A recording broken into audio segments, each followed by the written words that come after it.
بجد دي احلى مرة اطبخ فيها عدس من اول ما اتعلمت الطبخ. تعالوا نشوف عملناه ازاي. في حلة على النار فيها شوية زيت، ونزلت ببصلاية كبيرة وهقلبها كده مع رشة ملح، وهقلبها لحد ما تاخد لون ذهبي خفيف. بس هديها تقليبة كده، ومجهزة هنا طبق خضار فيه بطاطساية متقطعة مكعبات وجزراية وطماطم وتوم. هنا البصل معايا بعد ما اتحمر اخدت منه معلقتين كده، ونزلت بالخضار بتاعي وهقلبهم كلهم مع بعض تقليبة حلوة. وهنا بقى يا جماعة نزلت بكوباية وربع عدس، غسلاه غسلة حلوة، وهقلبهم مع بعض، وهضيف المية واسيبهم يستووا مع بعض. اضيف المية واديله تقليبة واسيبه لحد ما يستوي.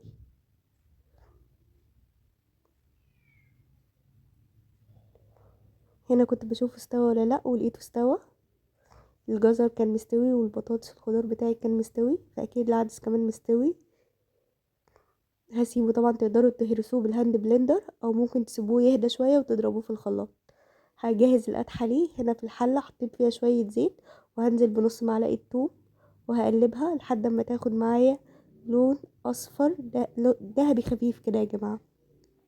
ما تخلوش التوم متحمر جامد لانها بتغير طعم الاكل. فاللون اللي هتشوفوه ده بيخلي الاكل دايما حلو، سواء هتعملوا ملوخية او هتعملوا عدس او هتعملوا اي حاجة. بعد ما حمرت نزلت بالعدس بتاعي، وصدقوني هتاكلوا احلى طبق عدس واحلى شوربة عدس. تقدروا تضيفوله شعرية او اي حاجة انتوا حابينها. تمام، انا استكفيت بكده، وهزينه بشوية بصل وبس كده. ده الفيديو بتاعي. لو عجبكم الفيديو ما تنسوش اللايك والشير والاشتراك في القناة وتفعيل زر الجرس. نتقابل في وصفات جديدة ان شاء الله. مع السلامة.